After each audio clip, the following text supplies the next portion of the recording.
अस्सलामुअलैकुम viewers, this is Fazila Mughal here. आज जो सैम्पल टेस्ट पेपर जो सॉल्व करके मैं डाल रही हूँ वो है सखर IB टेस्टिंग सर्विस का सैम्पल टेस्ट पेपर, जो कि BPS 5 to BPS 15 के इंटरमीडिएट कैटेगरी का सैम्पल पेपर है, जिसको मैं आपको इसका इंट्रोडक्शन बताऊंगी एज़ वेल एज़ मैं इसका पार्ट 1 इंग्लिश सॉल्व करके बताऊंगी। ठीक है, सबसे पहले अगर देखा जाए तो इस टेस्ट के बेसिकली 3 पार्ट्स होंगे।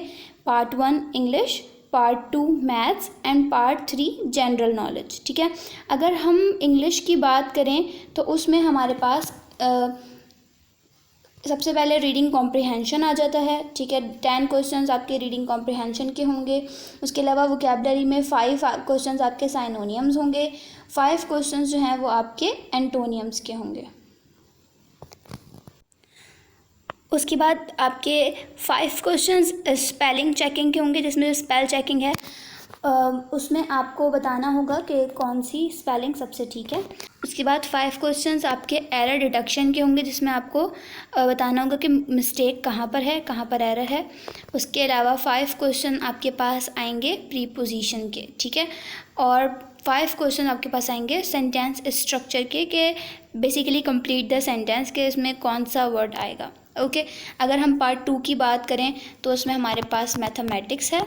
ठीक है, मैथमेटिक्स के क्वेश्चंस आएंगे, जो कि मैं आपको ऑलरेडी बता चुकी हूँ कि आपके पास मैथमेटिक्स के तकरीबन 20 क्वेश्चंस आएंगे। ओके, उसके बाद हम देख लेते हैं हमारे पास जो थर्ड कैटेगरी है, थर्ड चीज़ है वो है पार्ट 3 जनरल नॉलेज। अच्छा, जनरल नॉलेज में सिर्फ जनरल नॉलेज का मतलब ये नहीं कि एक पर्टिकुलर जनरल नॉलेज है, उसमें आपके पास करंट अफेयर्स हैं।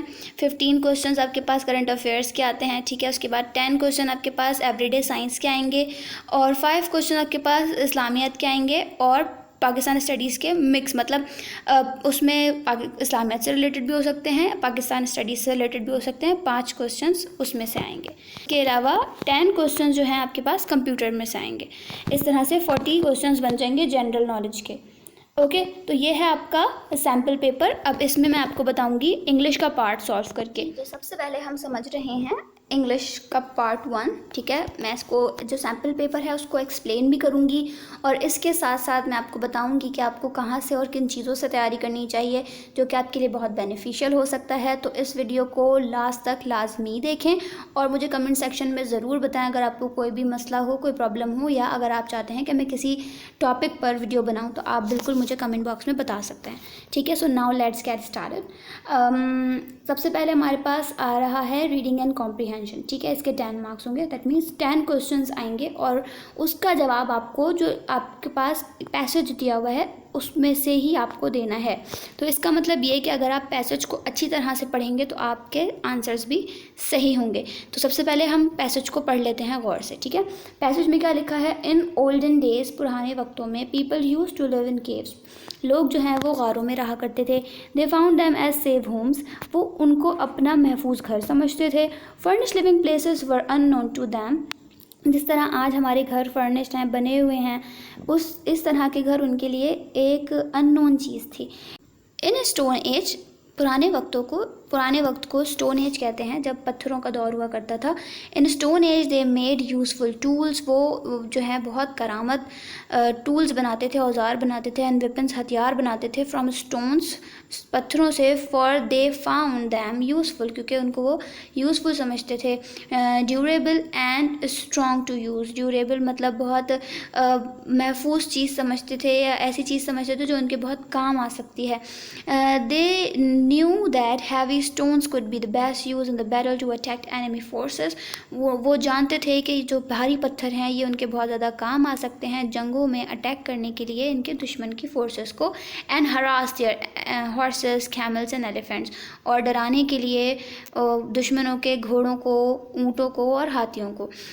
they would throw heavy stones from long distances to enemy side through catapults that were used as weapons, वो दूर से ही गुलेलों के ज़रिए उन पत्थरों को फेंका करते थे औजारों की तरह, जैसे कि वो हथियार हों, उनके पत्थर ही उनके हथियार थे और गुलेल से वो फेंकते थे दूर से अपने एनिमीज़ के लिए। ठीक है, अब हमने इस पैसेज को पढ़ लिया है, अब हमें सारे सवालों के जवाब ऑटोमेटिकली आ जाएंगे। ठीक है, अब हम देखते हैं फर्स्ट क्वेश्चन क्या है। फर्स्ट क्वेश्चन में लिखा हुआ है the first 4 sentences are about, जो फर्स्ट 4 सेंटेंसेस हैं वो किस चीज़ के बारे में, केव्स की इन्फॉर्मेशन दे रहे हैं, लिविंग प्लेसेस की इन्फॉर्मेशन दे रहे हैं, या स्टोन की।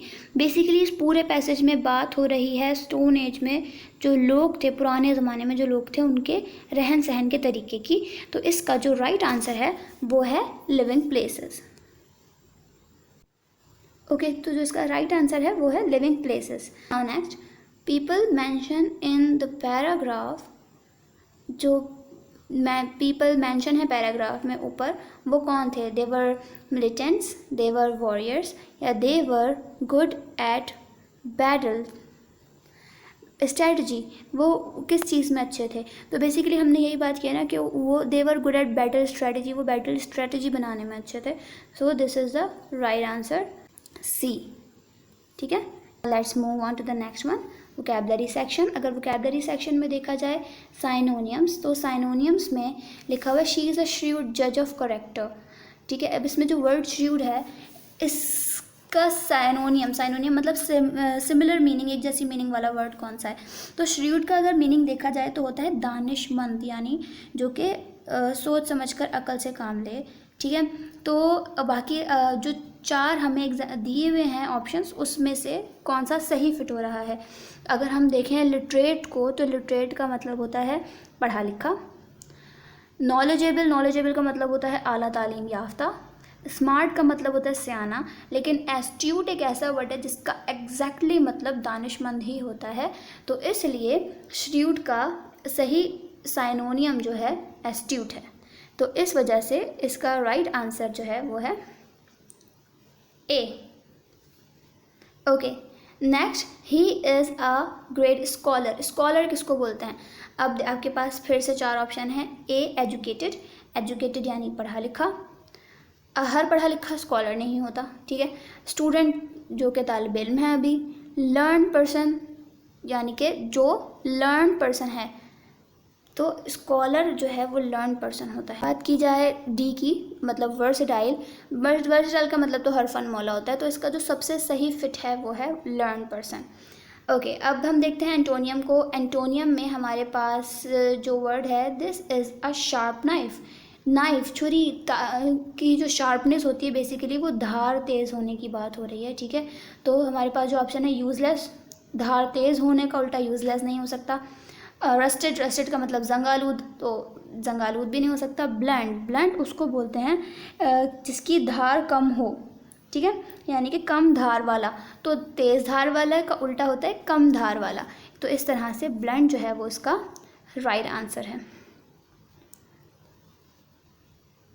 Now let's move on to the next 6। अच्छा, 6 उसी का पार्ट है, यानी एंटोनियम ही चल रहा है हमारे पास अभी। In early days. अब अर्ली डेज में अर्ली का अपोजिट क्या है, तो अर्ली का अपोजिट तो लेटर ही होता है। तो इसका राइट आंसर भी हमारे पास जो है वो ए है। ठीक है, लेटर।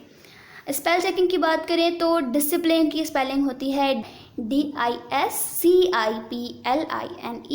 तो हमारी जो सबसे सही स्पेलिंग है वो बी है। ठीक है, उसके बाद हमारे पास कावर्डिस बोलते हैं जैसे डरपोक। तो कावर्ड COWARD कावर्ड होता है, और ICE कावर्डिस। ठीक है, तो सी is the right answer.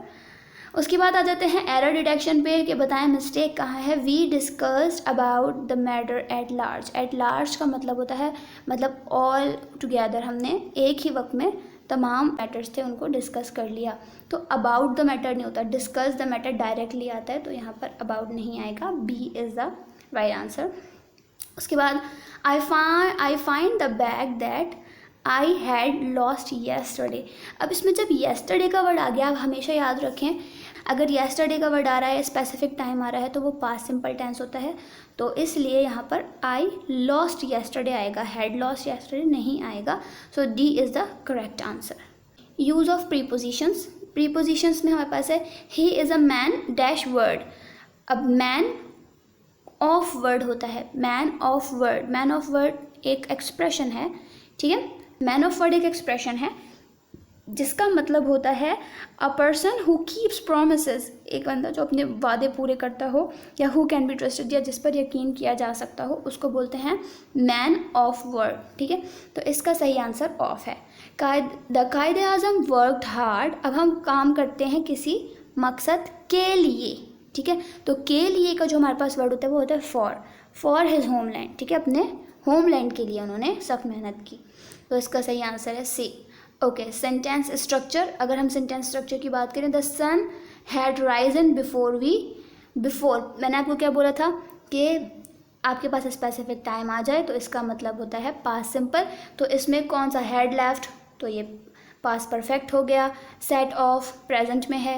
Had started, ये भी पास्ट परफेक्ट हो गया। अराइव्ड देयर, यानी कि सेकंड फॉर्म आए डायरेक्टली, हेल्पिंग वर्ब नहीं आए, तो it is the right answer, arrived there. Okay, next, endured का मतलब होता है उसको सहना या झेलना।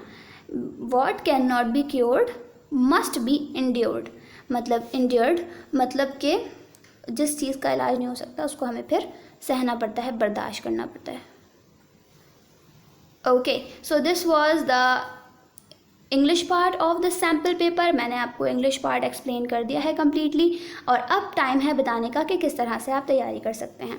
कॉम्प्रिहेंशन की जहाँ तक मैंने आपको बात की वहाँ तक तो आपकी रीडिंग अच्छी होनी चाहिए, आपको समझ में आना चाहिए, ठीक है, ये तो आप रीडिंग करके ही कर सकते हैं। उसके अलावा वोकैबुलरी के लिए अगर मैं आपको सजेस्ट करूँ तो साइनोनियम्स, एंटोनियम्स आप इतने सारे याद करें, उसका इतना टाइम नहीं है।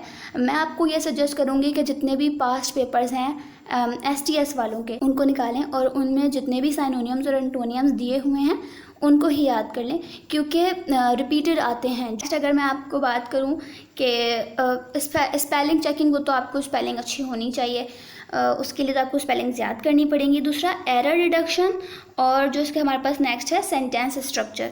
इसके लिए आपको कुछ ग्रामर के बेसिक टॉपिक्स की तैयारी कर लें, ठीक है, आपको उनके बारे में पता होना चाहिए। अगर आप उनकी अच्छी तैयारी कर लेंगे तो ये है कि आप एरर डिटेक्ट भी कर लेंगे और सेंटेंस स्ट्रक्चर भी पूरे कर लेंगे। और वो जो हैं टॉपिक्स वो हैं आर्टिकल्स, आप आर्टिकल्स की तैयारी करें अच्छी, पार्ट्स ऑफ स्पीच अच्छी तरह समझ लें, टेंसेस उनके सिचुएशंस के साथ कि कौन से सिचुएशन में कौन सा टेंस इस्तेमाल करना है, ठीक है, सेंटेंस, क्लॉजेस, फ्रेज, इस वाले टॉपिक की तैयारी करें। सब्जेक्ट, वर्ब, एग्रीमेंट की तैयारी करें। Conditional sentences and kinds of sentence, ये मोस्ट इंपॉर्टेंट टॉपिक्स मैंने आपको बताए हैं। इनकी आप बहुत ज़बरदस्त तैयारी करें, इंशाल्लाह आपके ये दोनों पार्ट्स क्लियर हो जाएंगे, ठीक है। उसके बाद यूज़ ऑफ प्रीपोजिशंस। अब इन्होंने देखें प्रीपोजिशंस इतना अहम टॉपिक है कि इसके अलग से 5 क्वेश्चन आते हैं, प्रीपोजिशन ऑफ टाइम अलग होता है, प्रीपोजिशन ऑफ प्लेस अलग होती है, प्रीपोजिशन ऑफ मूवमेंट्स अलग होती हैं, एंड फिक्स प्रीपोजिशंस अलग होते हैं। तो आप प्रीपोजिशंस के जितने ज़्यादा टॉपिक्स हो सकें वो आप यूट्यूब पे सर्च कर करके देखें और प्रीपोजिशन की अच्छी सी तैयारी करें।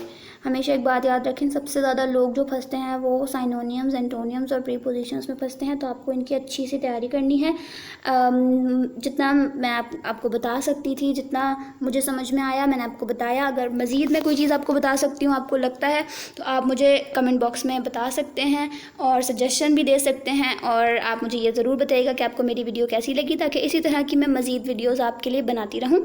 Thank you so much. If you like my videos, do like, share, subscribe, and don't forget to press bell icon.